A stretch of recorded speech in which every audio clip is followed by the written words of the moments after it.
Welcome back to DFS Deep Dive. My name is Jordan Kernan. I'll be rolling solo tonight. Brian is actually out. We're brought to you by Durham Remodeling and Ryan Allison Tattoo. Thanks for coming in every Friday night from 7:15 until about 8:15. We run an hour. We'll go over some DFS strategy, our lineups, and really just talk about the slate in general. It'll be a little bit different tonight. Brian usually breaks down all the slates and about we're good with all that, but I'm going to go ahead and get rolling here. Oh, if you haven't read my article yet, sorry, I'm on NBA. NBA started, so we're having a good old time with that. If you haven't read my article, though, I've got games to target, games to fade, as always. Don't forget about the trade deadline, especially in some of those season-long fantasy leagues. We've got trades coming up here pretty quick. I believe the trade deadline is on Halloween night. So I don't think that should affect anything going into I don't think that should affect anything into this weekend. I think you see a lot of things on Monday, Tuesday, right before things are supposed to happen. And really, I haven't heard crazy big rumors yet. So I'm actually kind of interested to see what what's going to be out, who's going to be going where, what teams are going to be tanking, what teams are going to be looking to make a big playoff push. So let's get rolling here. Kind of like last week, just not a ton of games that are like really standing out. That's probably the craziest thing is you don't have those games that just are popping off the slate like we did for the first little bit. Just a lot of sorry. Just a lot of mediocrity, really. There's nothing over 50 points. I mean, God, there's nothing even over 48 points. So I'm going to roll through the games here that I really like. Just to start, go ahead and start with New England and Miami. Over under of 46.5, and Miami's a 9.5 point favorite. Miami kind of got shown up last night against the Eagles, so I do kind of expect them to come out here and really try to get that offense going. Against New England, it was pretty low scoring affair when they played New England back at the beginning of the season. But I definitely see Bill Belichick likes to. He really likes to take out their number one weapon. So I could see him trying to focus on Hill. You could see maybe Tua and Waddle have more of a connection. Sorry, I'm gonna get rid of this background. It's starting to bug me with this with my microphone. You're gonna see my unfinished basement tonight. Okay, that's better. So yeah, and there's some pieces from the New England team that I like Kendrick Bourne. Bourne's he really hasn't moved up in salary at all. So getting some Kendrick Bourne in there, just super cheap. Sorry, I'm trying to pull my lineup. I feel like I'm unprepared tonight. All right, it's better. Next on the slate, I've got the Rams in Dallas. So the Rams travel to Dallas. Dallas coming off a bye week. Over under 45.5 point total. Dallas given 6. Coming from a Cowboys fan here, I don't know. Dallas they always seem to play to their competition. At first, like the first 2 games of the season were just it was crazy how good our defense is playing, and now like we've lost Trayvon Diggs, and it's just bad. I just feel like we're playing down right now. Rams are coming up off against a tough loss against the Steelers, and now they travel to Dallas. The Cowboys team that's rested, coming off a bye. No Kyron Williams for the Rams here. We'll have to see what they're going to do with the running game. Did have Darrell Henderson, but then they moved Darrell Henderson right back to the practice squad on Monday. So it could be maybe Zach Evans and Royce Freeman. They could also move Henderson right back up to the active roster. The Cowboys are in a really good spot here. The Rams defense is as stout as it was in years past. They're rested. They're coming in. The Rams give up some points to the tight end, so I do like Jake Ferguson. One, CeeDee Lamb, he just does all the work, and then Tony Pollard's in a really good spot. A lot of stuff around the league and just around the websites in here show a lot of Tony Pollard goodness is what they're thinking anyway. So we'll have to see how that actually shakes out. But I know that he's one of the, if not the highest owned running back on the slate, at least going into tonight. So we'll have to see how that kind of plays out here. Um, so then, next one on the list, we've got Kansas City and Denver. I think this was a Sunday night game last time these guys played. It was just a couple weeks ago, and I think 19-8 was the final. Really couldn't get anything going, but they're in Denver this time, so you think that there's maybe a possibility that they come out and do something. It's over under 45.5, and Kansas City's favored by 7. I feel like, I understand they're on the road, but I feel like this is one of those games where you can see like a 9.5 or a 10 favorite. Mahomes is he's really not paying off his salary, in my opinion. Travis Kelce is he's a beast. He's going to get his touches. He's going to get his looks. And then Isaiah Pacheco's been really good. He's priced pretty decently. I don't think his price went up or down. He kind of got saved last week by a touchdown there at the very end, which Pat Mahomes threw to him. So that was kind of my stack, was Pat Mahomes to Isaiah Pacheco.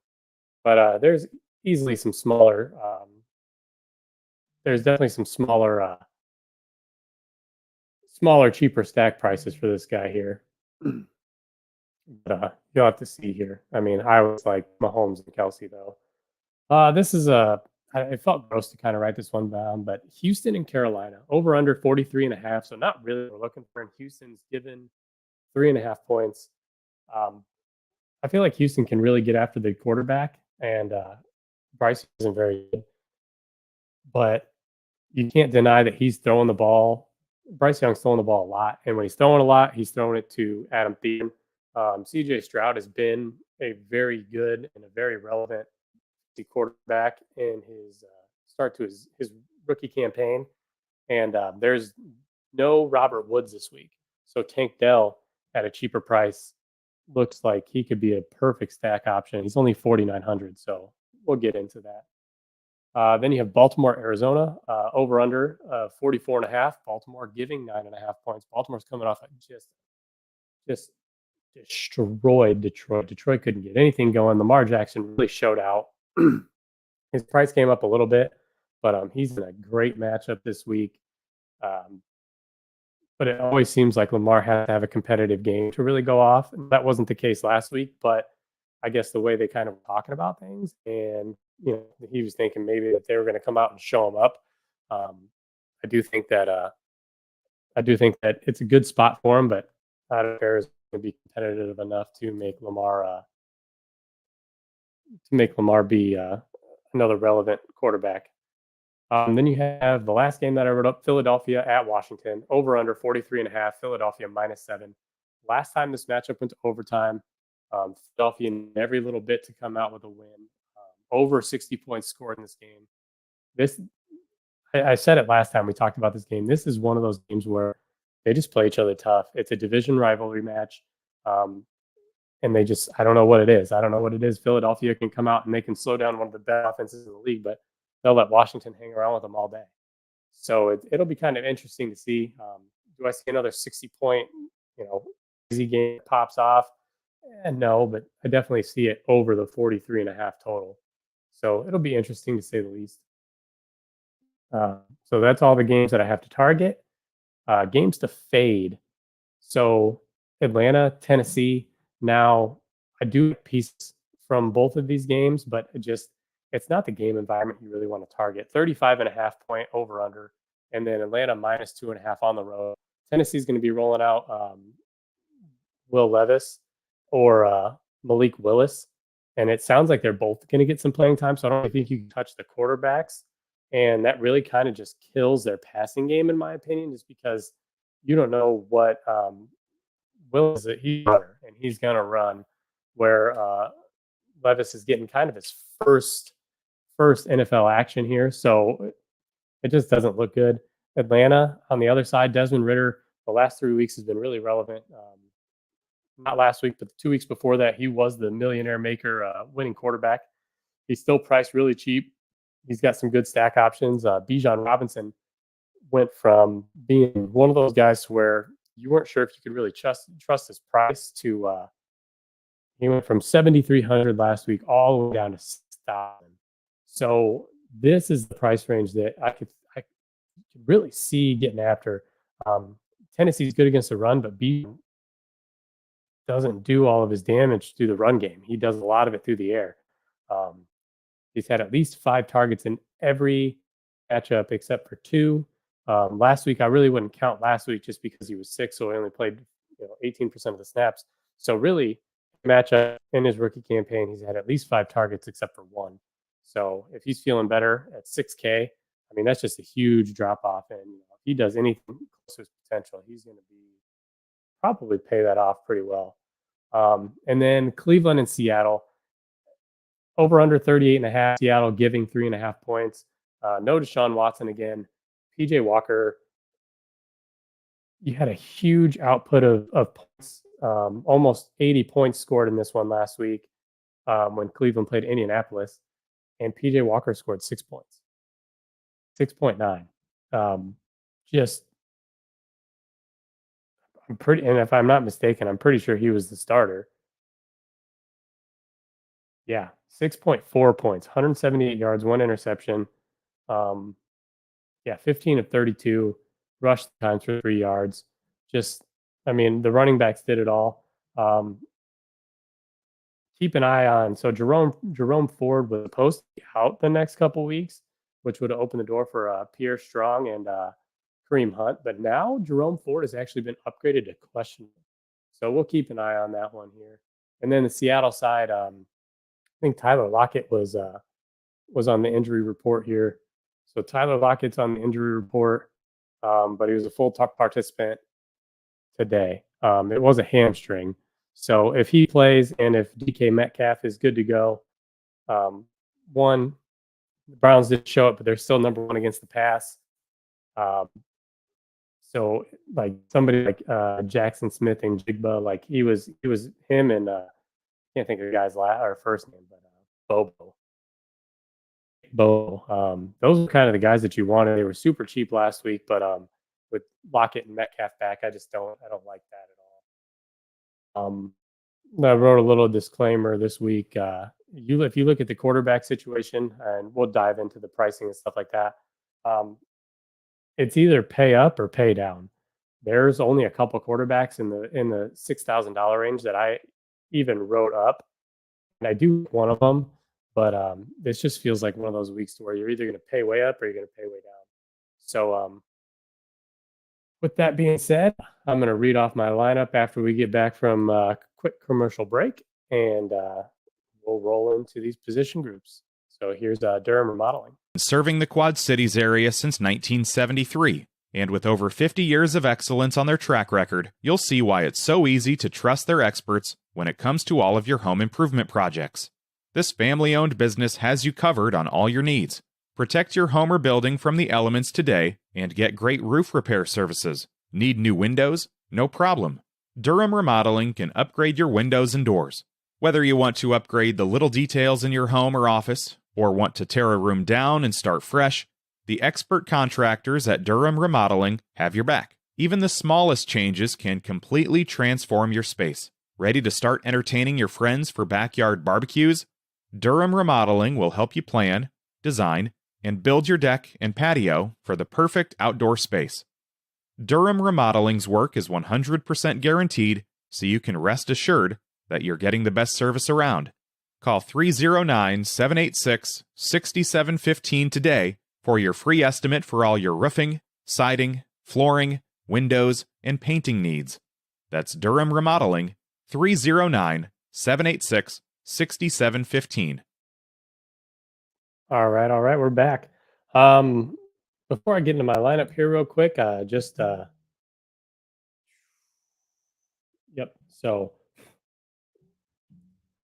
this is kind of where I was going way down. I'm just kind of checking here real quick to make sure that this is still actually relevant.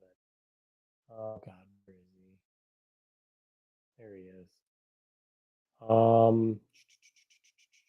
Optimistic. So this is kind of where it's going to screw my lineup a little bit, but I'm going to give it to you anyway. So this is just a disclaimer that I'm only going to start this guy if Brock Purdy is out.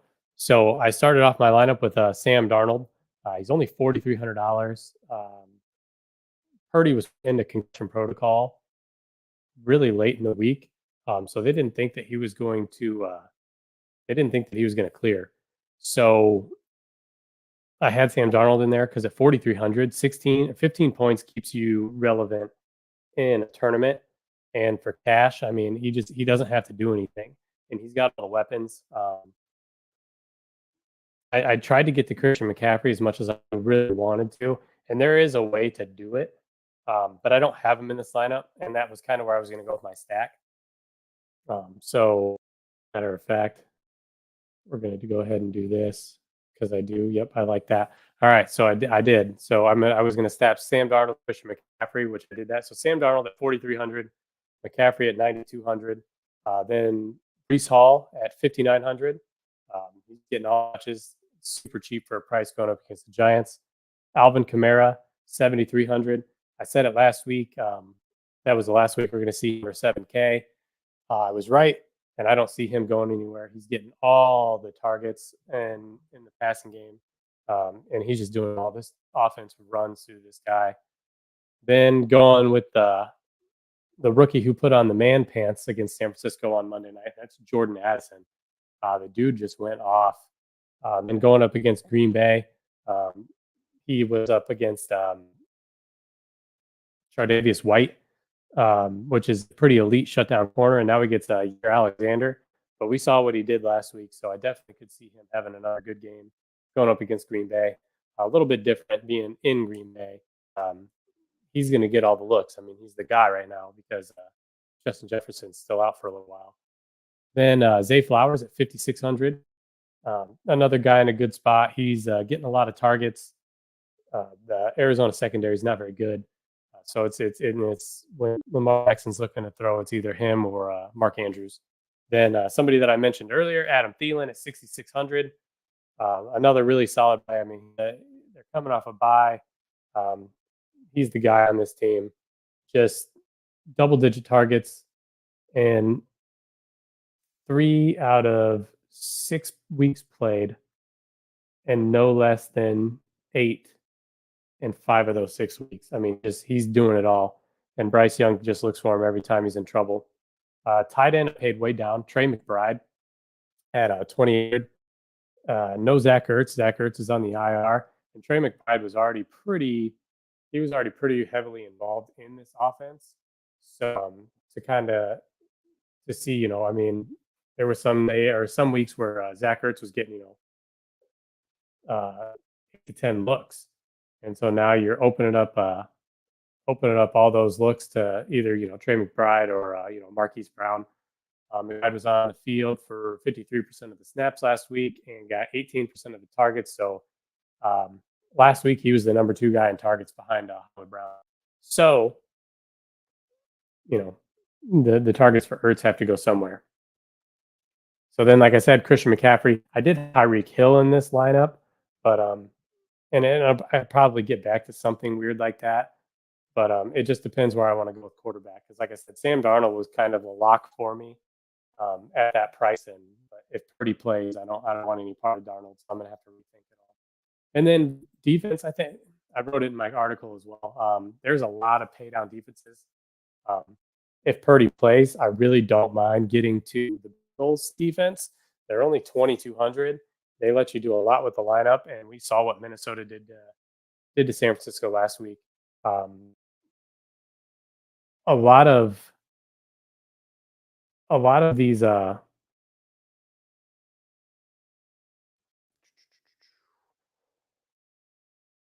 trying to think now. Oh, we were talking about the other week, like a few weeks on the main show, we talked about is Purdy MVP material. These last 2 weeks, he's really shown that he is not the guy. Shout out Joe Winkle, because I'm not mistaken. He's the guy who said that he wasn't the guy. So with that being said, let's run through the position groups here.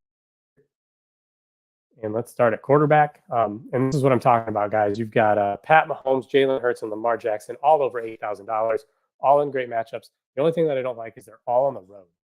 Not to say that these guys can't do it on the road, but most of the lineups that win tournaments have a home favored quarterback. Not all the time, but about 55 to 60% of the time, it's a home favored quarterback. So Pat Mahomes, if it hadn't been for Lamar last week, Mahomes was this guy. He gets another solid matchup. He didn't do a whole lot. He only put up 21 against Denver 2 weeks ago in prime time, but that could give him all the more room to kind of come out and say, "Hey, look, he might be the owner of the Denver Broncos, just like Aaron Rodgers used to be the owner of the Redacteds." As another shout out, Joe Winkle. Jalen Hurts, 8,200. He's been solid all year. He's pretty for a touchdown. That brotherly shove it works all the time. Just don't bet on his yards because he will stay in there and he will take knee and he will cost you some serious money. He was right at 25 last week for yards and then took 3 knees to end with 22. If you had the 25 on yards, which I'm pretty sure there was a big parlay that was circulating around that somebody missed because of that. So Jalen Hurts is averaging 24 points out of these top 3. He's averaging the most points per game. Lamar Jackson showed out last week, 37.9 points. I'm pretty sure he had almost 300 yards passing and 2 touchdowns in the first half. And then he rushed for another touchdown in the first half. And then they were kind of on cruise control after that because Detroit couldn't do anything. That was his best performance of the year last week, only by 5 points. He had a 32-point performance against Indianapolis, and then he had a 29-point against Cleveland the week after that. So he's up there. He's just had some floor games. Against Houston in week 1, only 8 points. Against Pittsburgh week 5, only 11 points. So yeah, I wouldn't say he's boom or bust. He's more likely going to get, all 3 of these guys are probably a lot to get you at least 20 points, especially in the matchups they're in. Lamar going up against the 28th ranked defense against the pass, Mahomes 29th, and then Jalen Hurts is the 30th.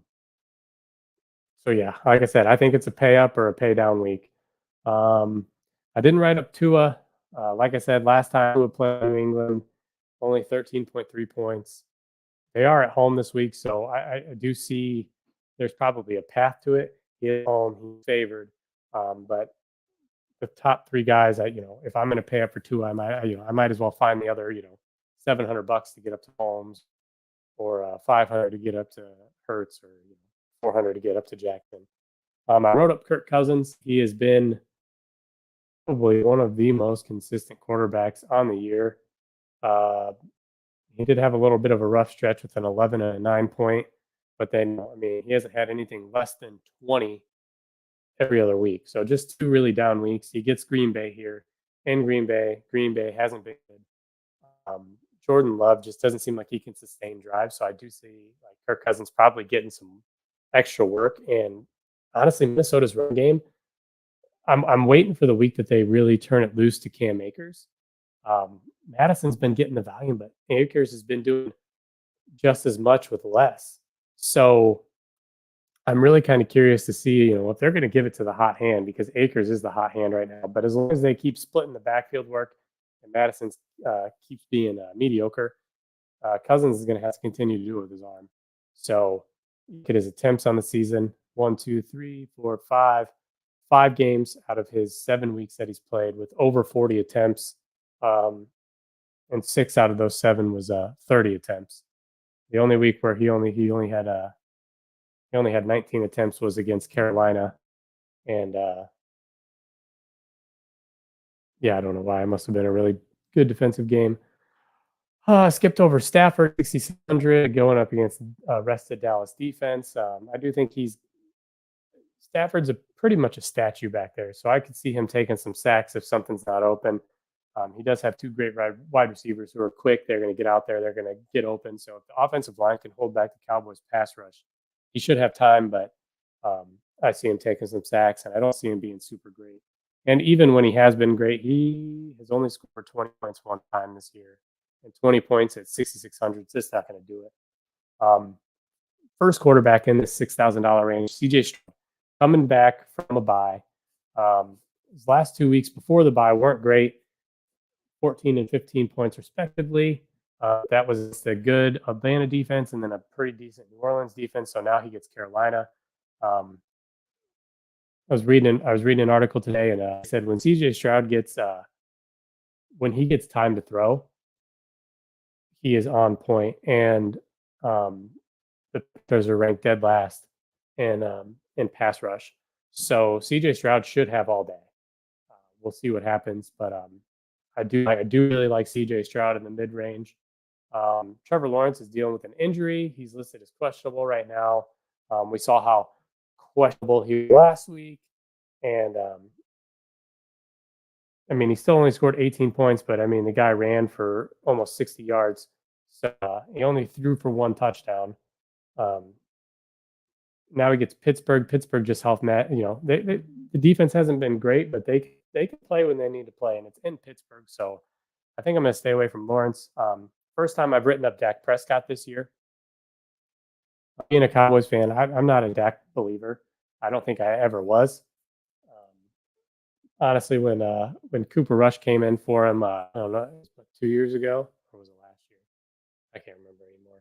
But anyway, when Cooper Rush came in for Prescott, I was all aboard the Cooper Rush train, man. I was like, this is going to be the same thing that happened with him and Tony Romo. But Dak's just not the guy. He is a really good matchup. As long as they can protect him on the offensive line, he's going to have time to throw.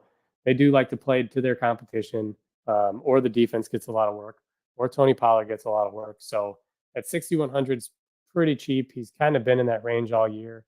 And he scored 25 against the Chargers before the bye week. So we'll have to see what happens.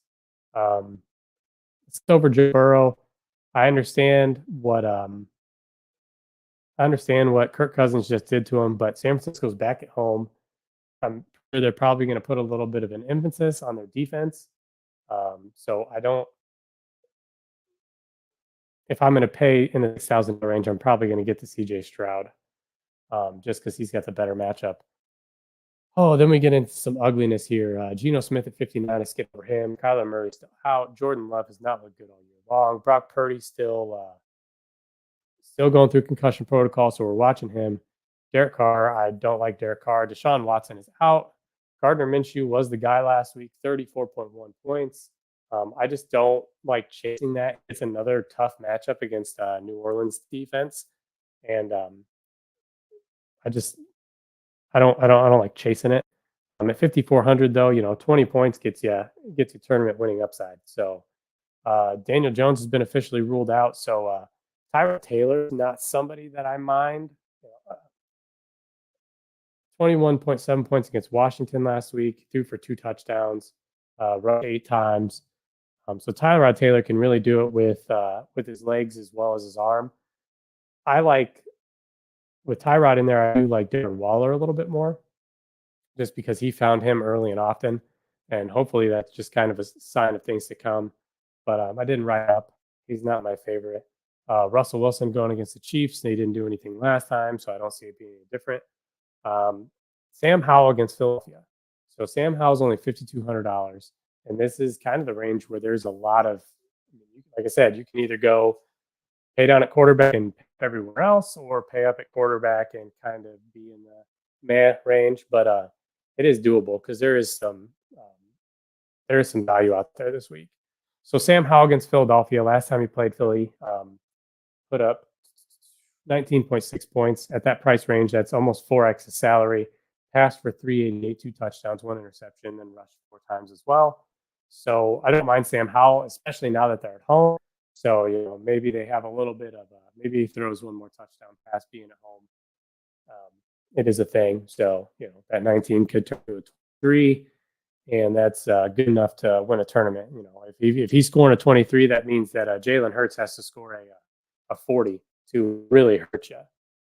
Josh Dobbs going up against Baltimore. I mean, Josh Dobbs is running a ton, but they just held Jared Goff to not doing a whole lot. So stay away from Josh Dobbs. Bryce Young against Houston. Houston gets after the quarterback pretty good, and Bryce Young's not very good. So if I was paying 5,100, I'm going to go down to the next guy, and that's going to be Desmond Ritter. Tennessee is a pass funnel defense. Ritter's looked really good in the pocket. He can also escape. He does a lot with his legs as well. He rushed last week six rushes for 38 yards, and he rushed for a touchdown as well. So I do like Desmond Ritter a little bit more. Like I said, he was the maker-winning quarterback 2 of the last 3 weeks, and he gets another decent matchup here. So then after that, Mac Jones, no. Kenny Pickett, he's really kind of come on his last 2 games. Wasn't there week 6 was a bye week. But 12 points against Baltimore, then 15 points last week against the Rams. That's still only 3x, but he's starting to look a little bit better. He's starting to trust himself a little bit more. He's throwing the ball a little bit more. Najee Harris and Jalen Warren just aren't getting it done. He gets a good matchup against the Jacksonville defense. So I don't mind Kenny Pickett, although I didn't write him up. Tannehill's out.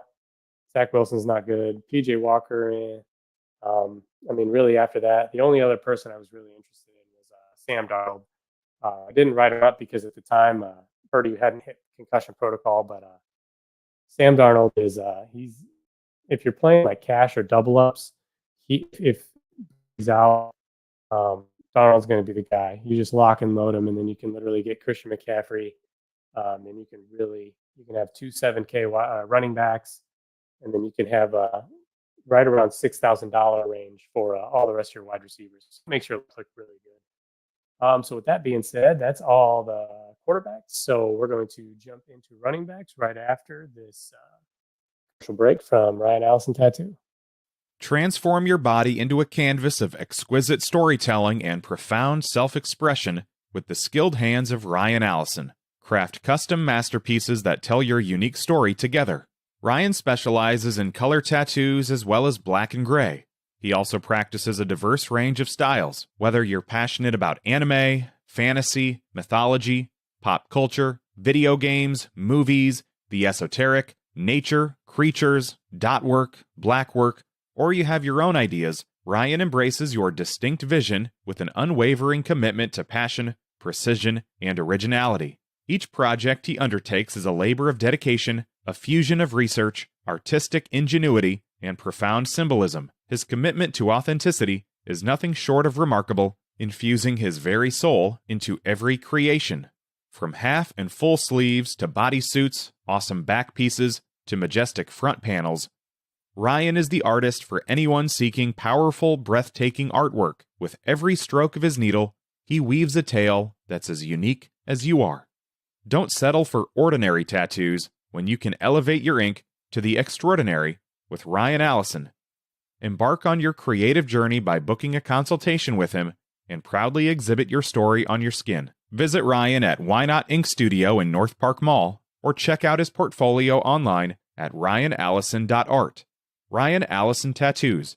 When you choose me, you're not just getting a tattoo, you're getting an experience.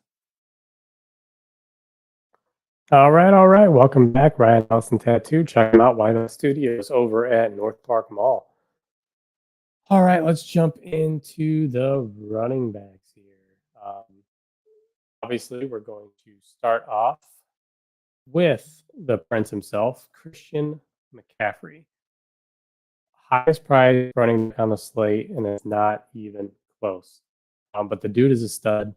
16 straight games now with at least one touchdown. Oh, there's the cat. Hey, Callie. My cat. Callie, she'll come sit on my lap. So, yeah, 16 weeks straight with at least one touchdown. Ugh. All right, now you got to go. Get down. Oh. Did it all last. Only 23 points against Minnesota in a loss.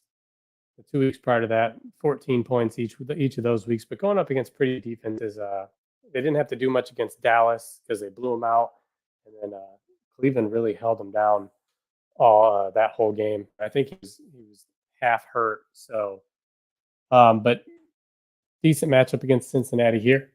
I do like Christian McCaffrey if Brock Purdy is out. I do like him even if Brock Purdy is in there. But if Darnold's in there, I see them definitely running the ball a lot more. So Christian McCaffrey is always a stud. I skipped over Saquon Barkley. Nothing against the guy, but he just doesn't score well. Coming a few weeks removed off that injury now. He is getting all the rushes. He does get passing game work. He's got all the potential.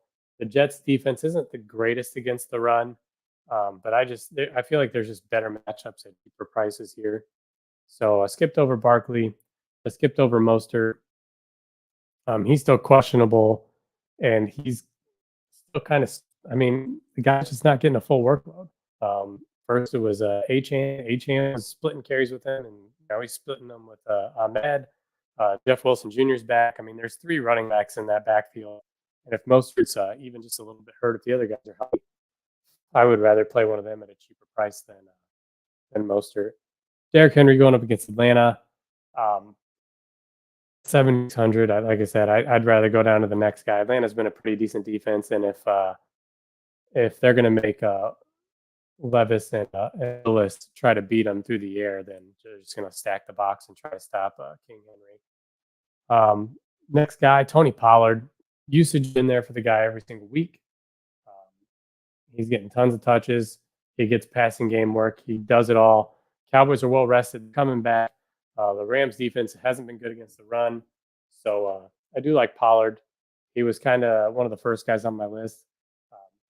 This next guy, though, is somebody that I pretty almost positive I'm going to lock and load him in pretty close to every lineup I do. Alvin Kamara, $7,300. We touched on him when we opened the show. That dude is he's an animal. He's averaged 20.7 points in the 4 games that he's been back. 14 targets in week 4, 3 in week 5, then 8, and then 14 again last week. 91 yards receiving last week.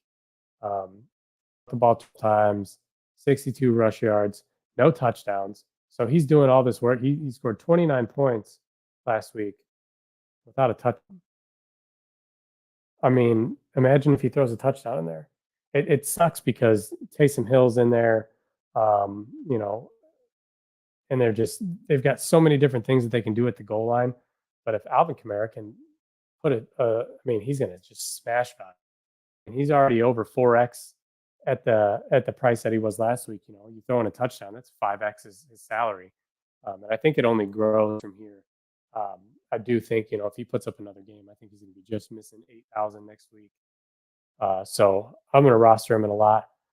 Travis Etienne, if I'm not mistaken, he's one of the higher owned running backs on the slate.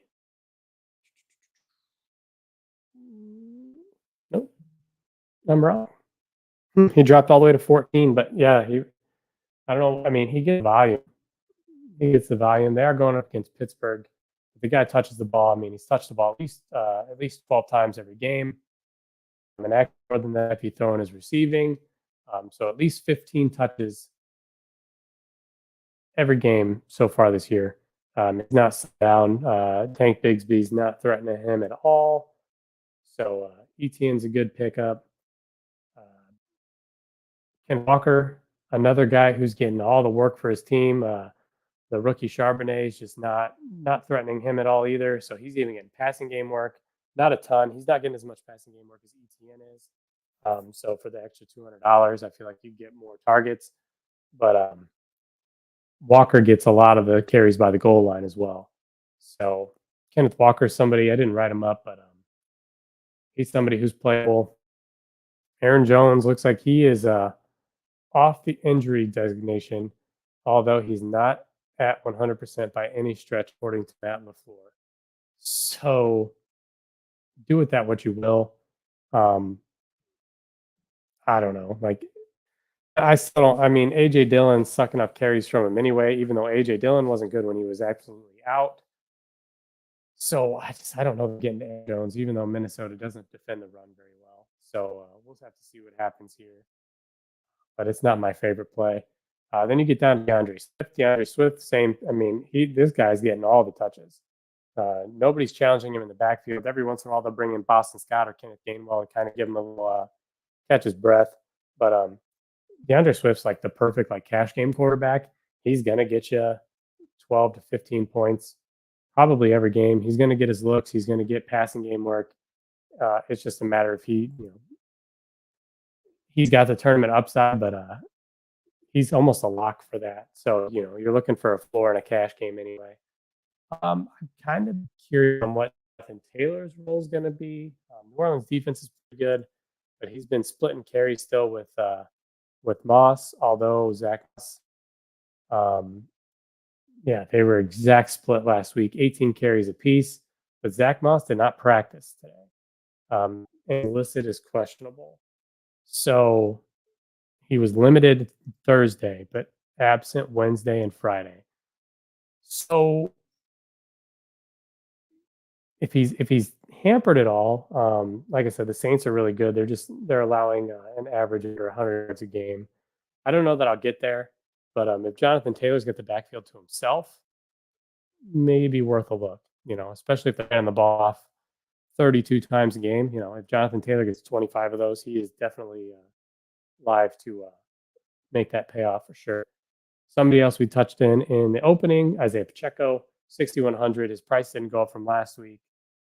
13 carries, 32 yards. All 4 of his targets for 28 and a touchdown. Now he gets the worst rushing defense in the league. So I do like Pacheco again this week. I'll go right back to him. Bijan Robinson, we touched on him in the opening as well. At 6K, he's definitely worth a look at a roster spot. We're just kind of waiting for that pop game. First 2 weeks, you thought he was the guy, but at his salary range, he was 8,000, and he was only putting up a 20 and a 24. So that's only 3x. Now, if he does that at 6K, it's 4x. I mean, that's what you want. You want a 24 point performance at 6,000. So he's definitely priced properly right now for what his ceiling has been so far. Next, same thing as Kamara. This is a guy I'm going to have a ton of. Breece Hall. He's coming off a bye, gets a decent matchup against the Giants, and he's getting all the touches now. When they came out and said that he was healthy against Denver in Week 5, he really was healthy. 22 yards, 22 attempts or 177 yards. He's getting passing game work.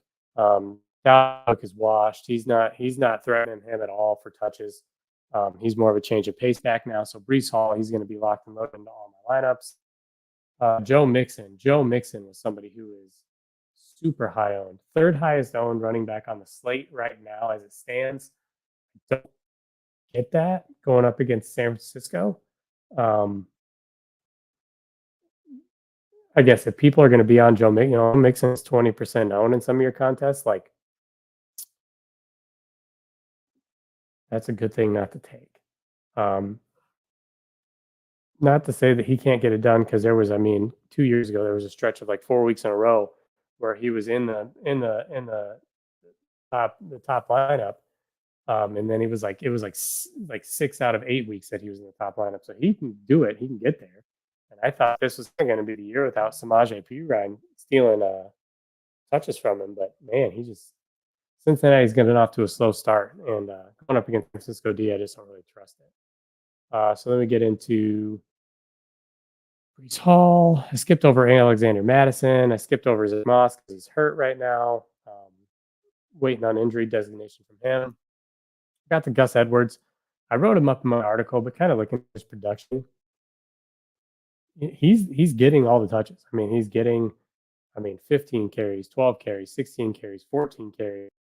He does get some passing game work. He caught a ball for 80 yards last week.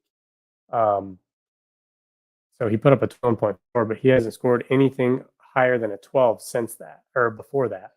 So he can do it, and he's in a good map to do it. But, if you land on him, I guess if you land on him, you land on him. I skipped over Ramondre Stevenson. He just hasn't been it. Yeah, just hasn't been it. And the Patriots always seem to have to play from down. I don't see this week being anything different. Brian Robinson, last time against Philadelphia, had 14 carries for 45 yards and a touchdown. He does get receiving work, but I didn't think that Antonio Gibson was going to threaten him very much for carries, and Antonio Gibson's definitely been chipping some production. Here's a guy. God, I sound like Chris Collinsworth. Now here's a guy. So Damian Pierce. Damian Pierce is like he's the bell cow, and he's getting bell cow work, and he's just not performing. Great season last season, but I mean, he gets passing game work. So I don't know. I just at 5,300. I mean, that's a super cheap price, but I just don't. He just hasn't done it. So I skipped over Damian Pierce. Jerome Ford is now questionable. Like I said, surprised the Browns with how well he ran Thursday. The running back having tested his ankle out during Friday's practice, he now has a chance to play this weekend. So if Ford does play, it kind of just muddies the water on that Cleveland backfield. And I was on Kareem Hunt. I did buy Kareem Hunt at 5,200 if the backfield was his. So, yeah, you'll have to watch the injury status. If Jerome Ford's out, like Kareem Hunt, if Jerome Ford's in, it's going to be tough because Pierre Strong is going to be getting some carries too, I think. Now, this guy here, I feel like they've kind of taken the training wheels off a little bit. Javonte Williams.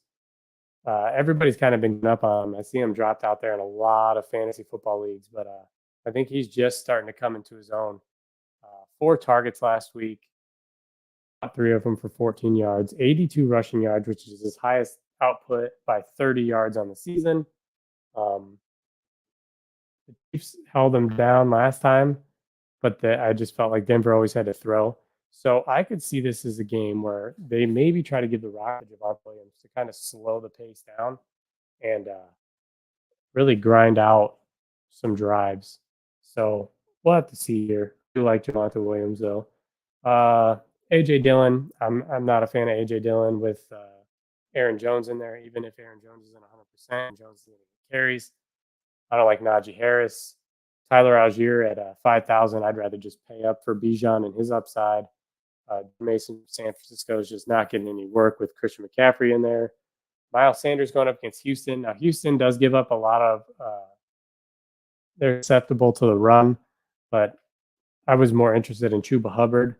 But Miles Sanders looks like he's going to play. Chuba Hubbard, I think, has carved out a little bit of role in the backfield. So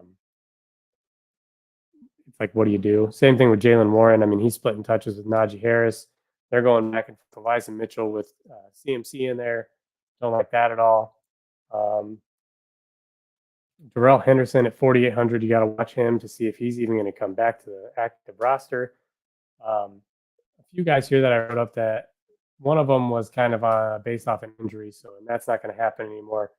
So I'll take him off, but I'll tell you who he was. But Cam Akers.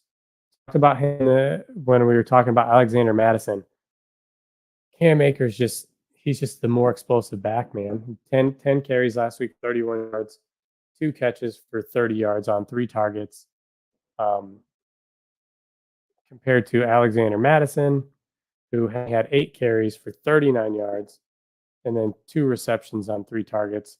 The biggest difference was the fact that Cam Akers was doing just as much on the ground when he was getting handed the ball off, and did way more with his couple receptions that he had. So I wrote him up. If you needed a punt play, I feel like he's viable. He's going to get probably half the touches in that backfield. Green Bay's not good against the run, so we'll see what happens. This guy here was a guy that I picked up in a lot of season-long fantasy leagues and then dropped him right away because Damian Williams or Darrell Williams came out of nowhere, and then Keontae Ingram came out of nowhere. But Amari DiMercato, he was supposed to take the reins 2 weeks ago, didn't get the touches in week 6, then got the touches in week 7. 13 carries, 58 yards, 5 targets, 4 receptions, 17 yards, 11 points. It's not quite what you need. And if you split carries with Keontae Ingram, yeah, I could see, I don't know. But he's just super cheap. After that, I wasn't a big fan of anybody. Royce Freeman. If Mostert is out, you can look at Ahmed or Jeff Wilson Jr. But that's really kind of it for the running backs. So, Zach Charbonnet was the guy that I was going to talk about if Walker was out. Walker looks like he's going to play. So, no thanks on Zach Charbonnet. So let's go ahead and have a commercial real quick. Route 96. And we'll be right back to go over wide receivers, tight ends, and defense. For Fantasy's Sake has teamed up with Route 96 Boutique to raise a little more cash for Toys for Tots this season. From September 10th until the end of November, 10% of all purchases made with Route 96 on Sundays will be donated to us for our Toys for Tots drive. At Route 96, they believe in girl power. They want a place that people of all shapes and sizes can shop and feel empowered and beautiful. They want you to be the best you possible, and they are committed to bringing you different styles while also providing some basics to express the true you. You can find them on Facebook and at route96boutique.com. Route 96. All right, we're going to kind of move through these wide receivers really quick. Not that we have really a time limit. We're just kind of rolling around here, but spent a lot of time talking about quarterbacks and running backs. All right, so you got Tyreek Hill, top of the slate, 9,500. Solid option. He's got to get 40 points, though. Can he do it? Absolutely.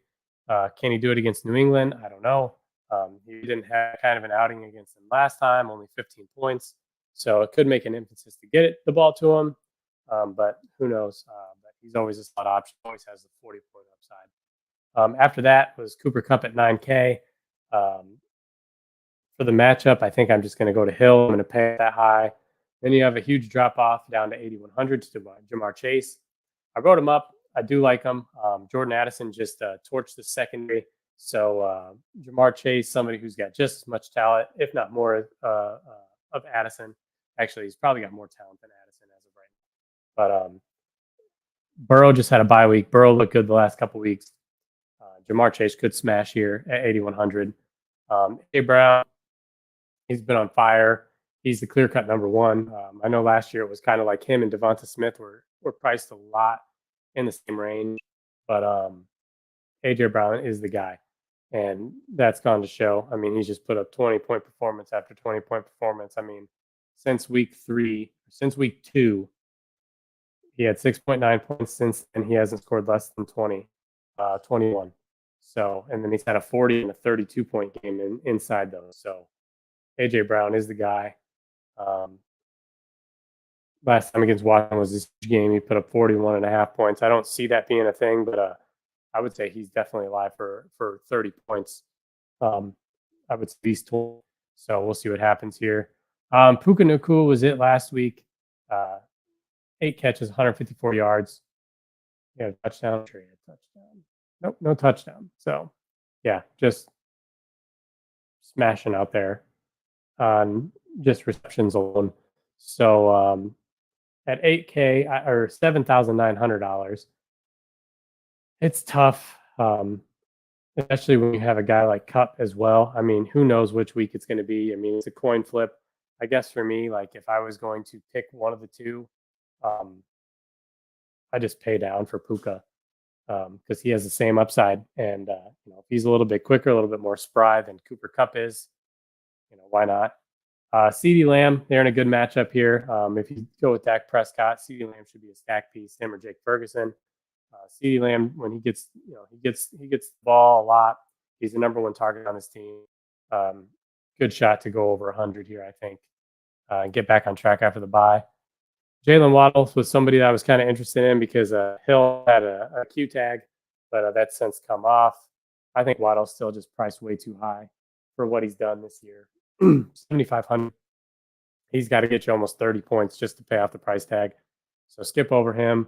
Brandon Ayuk, same thing. $7,000 now. $100 price hike from last week. He's only scored over 20 points twice this season. And, I know Debo's still hurt or still dealing with an injury.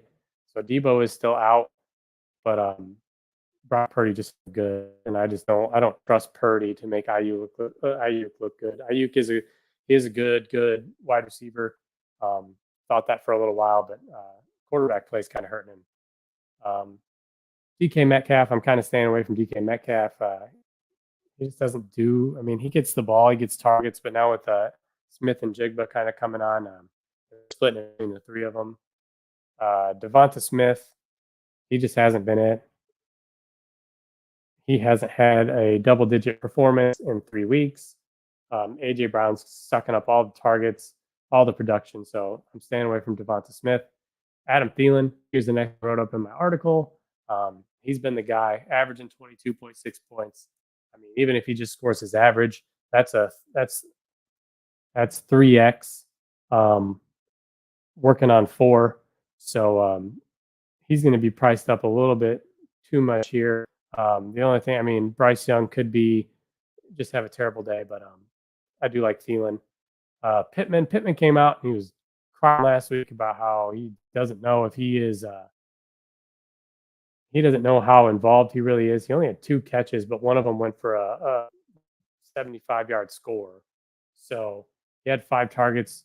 Josh Downs has kind of been the guy in Indianapolis, but maybe with Pittman kind of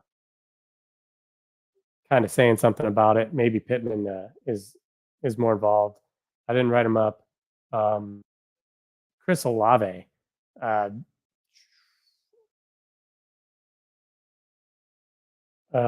He was arrested on Monday for reckless operation of a motor vehicle. But it doesn't look like it's done anything to affect him as of now. I wrote him up just because they're in a good matchup against Indianapolis. He should be able to exploit it. He hasn't really done a whole lot. Derek Carr's really kind of bringing down his value, but he does get targets. 10 targets 2 weeks ago, 15 targets 2 weeks. He is live. Just kind of keep an eye. I don't know really what's going on with him with the arrest and stuff like that. Garrett Wilson, another guy who's just been brought down by just terrible quarterback play. Zach Wilson's just, it sucks. It sucks because Garrett Wilson is, he should be a $7,000 player. And I think with Aaron Rodgers in there, he is, I think he hovers more around 7,500. The guy's got so much talent, and it's just kind of wasted right now. But he is getting targets. 12 targets last week, 8 catches for 90 yards. So when Wilson is throwing the ball, Garrett Wilson is getting the touches. Amari Cooper with PJ Walker in there.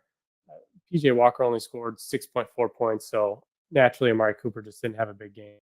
And now they go to Seattle. Seattle's not very good defensively, but PJ Walker is not very good quarterbackly. So we'll have to see what happens here. Deebo Samuel's out. Tyler Lockett's got a Q tag. Christian Kirk is now priced above Calvin Ridley. Since week 1, Christian Kirk has been, I would say, the de facto number 1 wide receiver most weeks. He's getting double-digit targets. He's getting a lot of targets. He's doing a lot with his targets. He's scoring touchdowns. Where Calvin Ridley's probably got the higher ceiling, but he's got the lowest of low for floors. Only 1.5 points last week, 2 weeks in a row under 10 points, and then 4 weeks in a row under 4 weeks in a row. He's had less than 15 points in 3 of them. So, yeah, like I said, he's got the potential for a 25-pointer, but he has a potential for a 1-pointer. So I'd rather just pay up the $100 and get to Kirk at the rate he's been playing. T. Higgins going up against Francisco. I mean, if they're going to blanket Jamar Chase, he's always worth a look. Jordan Addison was the next guy that I wrote up in my article. Huge performance on Monday night. This is the type of production you should see for the next few weeks with Jefferson off the field. Going up against Yair Alexander, but we just saw what he did to Tre'Davious White, so we'll see what happens here. George Pickens is another guy in this $5,000 range. And everyone, this is what I'm talking about. The $5,000 range is where you need to live. From 5,100, even a little bit lower than that, all the way up to 5,700. I mean, you've got Addison, you've got Pickens, you've got Flowers, you've got Nico Collins, Terry McLaurin, who had a really good game. Philly, yeah, his best game of the season against Philly last time at 5,300. Marquise Brown, who was Zach Ertz out now, is going to be getting a few more looks. I'm not a big fan of Jordan Love, but Christian Watson at 5,100. I mean, I wrote up Addison, wrote up Pickens, wrote up Flowers, wrote up McLaurin, wrote up Marquise Brown, Drake London, 5,100. He's been really involved in the offense lately, getting a lot of looks from Ritter. 9, 12, and 7 targets respectively, doing a lot with those targets. So yeah, I mean, you look at, and another guy that we just found out, Robert Woods is out. Tank Dell, 4,900. He's probably somebody who I'm just going to plug in my. CJ Stroud, like I said, was my favorite quarterback in that $6,000 range. Sucks that he's on the road, but he is favored. They're coming off a bye. Tank Dell does have an opportunity to kind of show out here, being in the number 2 wide receiver role. So, I mean, Drake London at 5,100.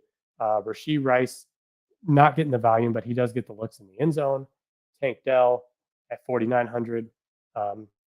Michael Thomas at 4,900. I mean, he's been getting looks too.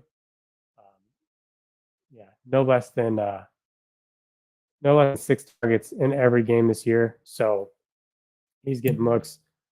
Josh Downs, huge game last week. New Orleans is a little bit of a different animal. We thought Cleveland was a little bit different of an animal. So Josh Downs can get it done, and Gardner Minshew looks his way a lot. I thought KJ Osborne was going to have a way better game against the 49ers on Monday night. 6 targets, 5 receptions for 4 yards. I mean, I don't see myself paying up for a whole lot of wide receivers, especially with all these guys down here. I mean, Tell 4,900, Michael Thomas 4,900, Josh Downs 4,800, KJ Osborne, the number 2 wide receiver in Minnesota right now, 4,700. Kendrick Bourne 4,700 for the Patriots, just getting tons of looks. I mean, 11 targets, 7 targets. Even against Miami, he got 9 targets. I mean, so he's there and he's relevant. I mean, he's just kind of showing out, and Mac Jones is really starting to look his way. Tyler Boyd, if you're the Jahan Dotson really hasn't done it a whole lot this year, but going up against Philadelphia, he's worth a look. Smith Jigba 300 is worth a look. Elijah Moore, the number 2 on that. I don't trust PJ Walker, but Elijah Moore. I mean, there's a Jones this week. There's no Robert Woods this week. So I mean, Rashid Shaheed, another guy. I mean, DJ Chark, Houston. Wan'Dale Robinson at 3,700. I mean, literally, they're all bucks. And I could continue to go down this list, but what I'm saying is you could probably fit one of these studs in your lineup and then pay down a little bit because there's options there. But I think that you can really pay up at quarterback, probably pay up for a more of a higher salaried back, and then literally, I mean, the value's there at wide receiver and at tight end. And then speaking of tight end, we're just going to jump right into it here. Not very many plays that I like that just jump off the board. Kind of the same thing we have with the quarterbacks. You have Travis Kelce, who elite, $8,400. I mean, he's priced as high as Mahomes. And if you look at him compared to wide receivers, I mean, he's priced higher than everybody but Cooper Kupp and Tyreek. So, I mean, but he's doing it. I mean, he's doing it every single week. I mean, 38 points last week, 24 the week before, 22 the week before that. I mean, the guy's he's an animal. So he's worth every penny. It's just a matter of what you want to do with your lineup. Andrews is really he's really come on the last few weeks. He's getting looks in the red zone. He's catching touchdowns, 2 touchdowns last week, 22 points at 6,400, 22 points. He had a 25-point performance. I think he could pop off. 25 points just kind of seems like his ceiling. And at 5,400, I'd rather, I don't know. I guess if I were playing somebody, I wrote him up because it's either him or Flowers in the Jackson's eyes. So I wrote him up just because he's a good option. But then I'd either A, pay up for Kelce, or B, I'd pay down for TJ Hawkinson. Hawkinson got 12 targets last week, 8 the week before that, Justin Jefferson's still out. If Jair Alexander is shutting down Addison, Hawkinson's probably the guy who's getting the looks then. So he did kind of have a bum ankle or foot last week during the Monday night game, but he kept coming back in, and he doesn't have an injury designation this week, so we're good to go there. George Kittle just, I don't know, 13 points last week at 5,400. That's not enough. He's really only scored enough to pay off salary in tournaments 1 week. Brock Purdy just hasn't been it the last couple weeks, so I'm staying away from Kittle. Darren Waller, Tyrod Taylor's in. Tyrod Taylor for him. Waller is dealing with a hamstring injury, so just watch the injury report there. Dallas Goedert, he gets looks on this offense. Kind of the number 2 on this team, I would say, over Devonta Smith. So A.J. Brown, Dallas Goedert, Devonta Smith. 4,600. He's starting to creep up a little bit in price, but he can get there. But if the Eagles are looking to go through the run game, or like I said, he's got the upside. He can definitely pay off that price tag. But I'd almost rather just either pay up or pay down this week. I don't really like a whole lot of the mid-range salary guys, especially the guy like Goddard at 46, Ingram at 45, Taysom Hill at 4K. It's not doing it for me this week. Dalton Schultz has had a good couple or 3 weeks before the bye. 13 points, 19 points, 16 points, 3,900. 16 points gets you to that 4x salary that you're looking for. So Schultz is good. Pitt he's still splitting with John Smith. He is getting a lot more looks now. I don't know. He had that one pop game, but I'm not necessarily all in on Kyle Pitts. Hunter Henry was dealing with an ankle injury, but he's back. I still think Mike Gesicki is the better play at a way cheaper price. Jake Ferguson was somebody that I wrote up that I really liked, kind of in my first look lineup. And then I've kind of since got off of him with the Zach Ertz news. But he's had a rough last couple weeks, but it's the most looks in the red zone out of any tight end in the NFL. He leads the league with 11. So 11 red zone targets a year for tight ends. So I do like Ferguson. I do think he gets back into the end zone this week. David Njoku, staying away from. Luke Musgrave's got a tag.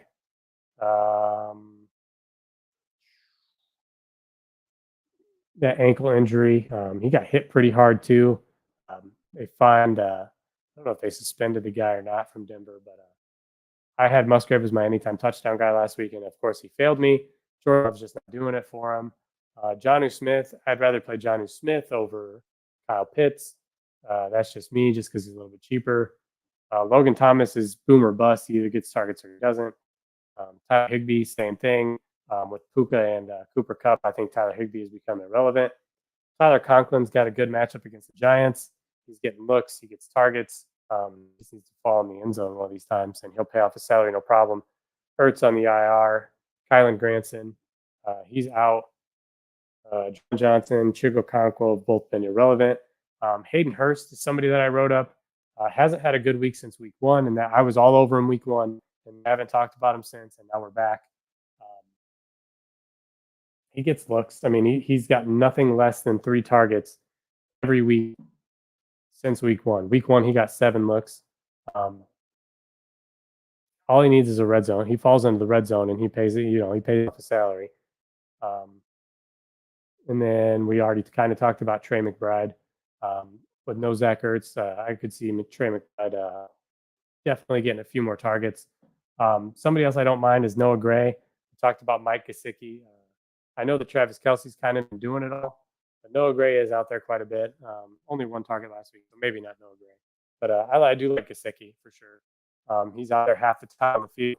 He gets looks. Definitely needs a touchdown to pay off his price, but he does get red zone looks.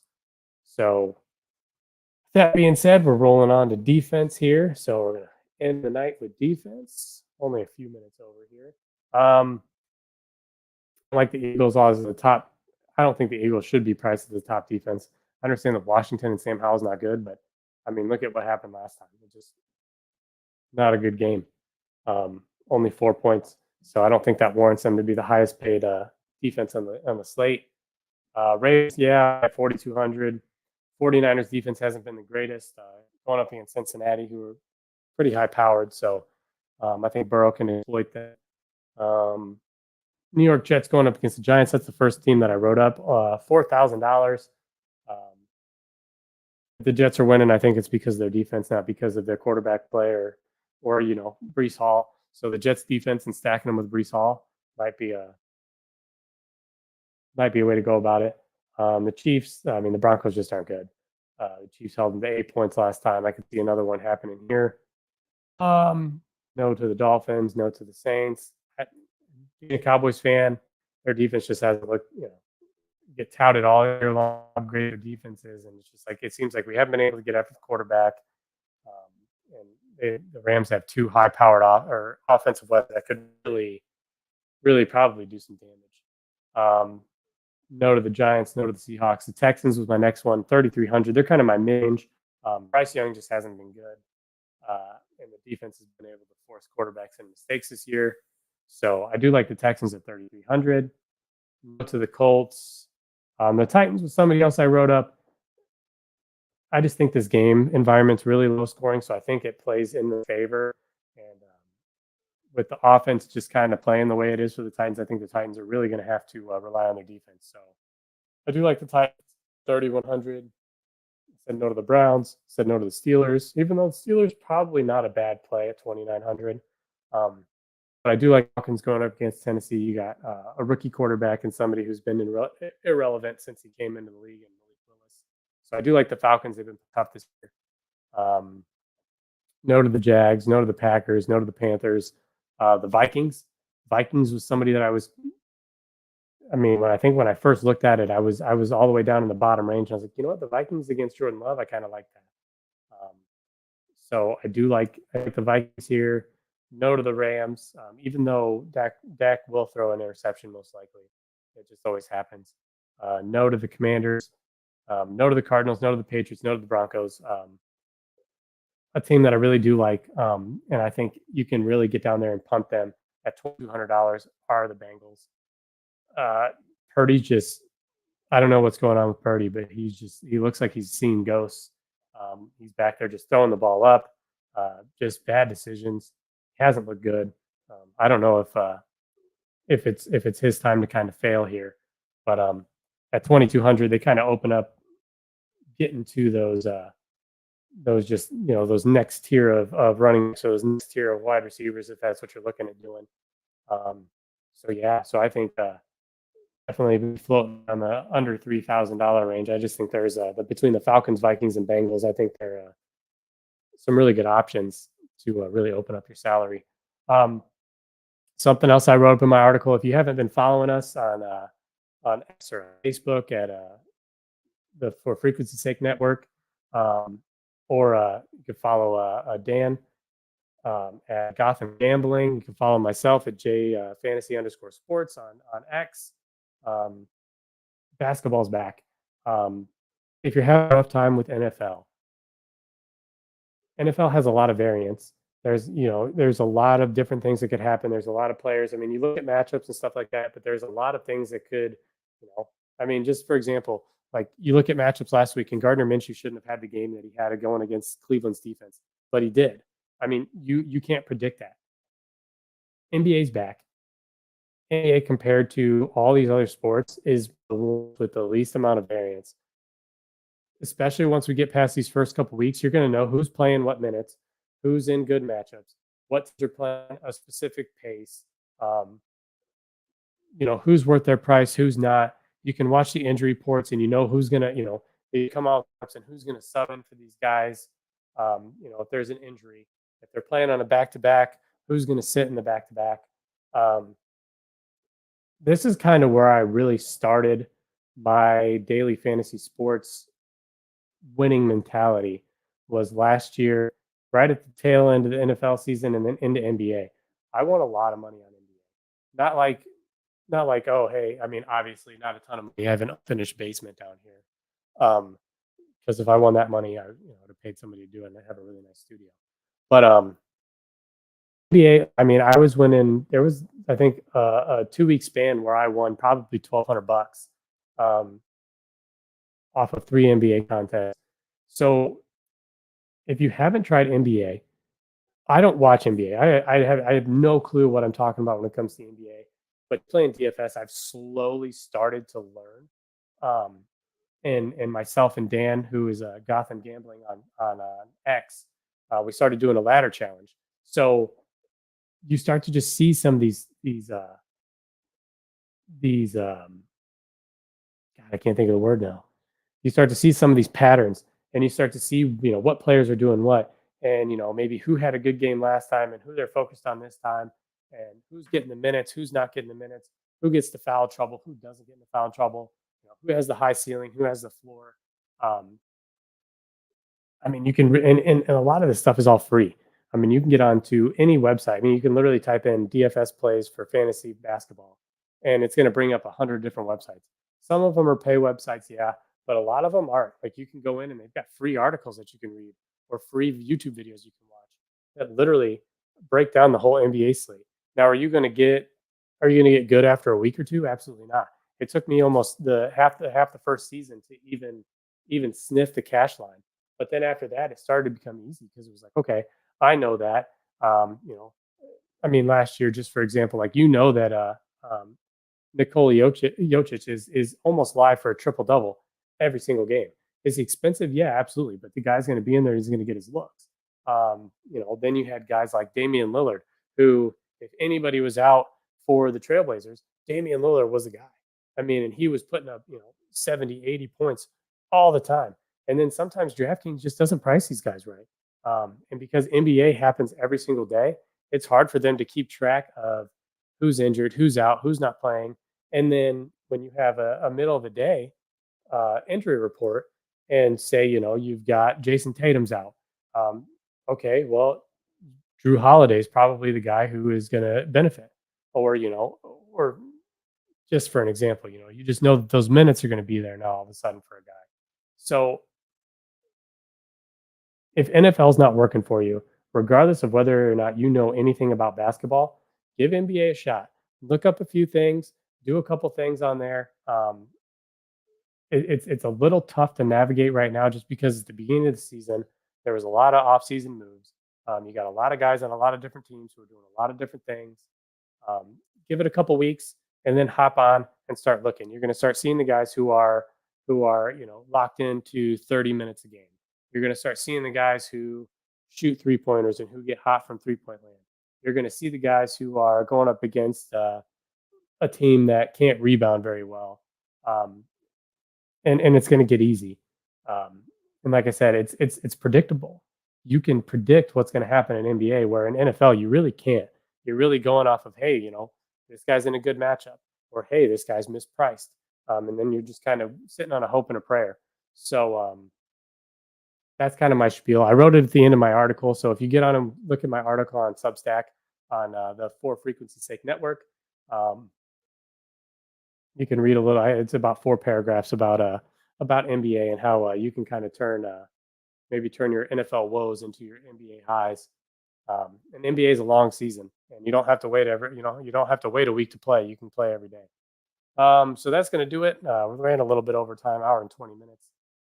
But for those of you kind of stuck around who are going to watch this later, appreciate you guys. This is the For Frequency's Sake Network. We're brought to you by Durham Remodeling and Ryan Allison Tattoo.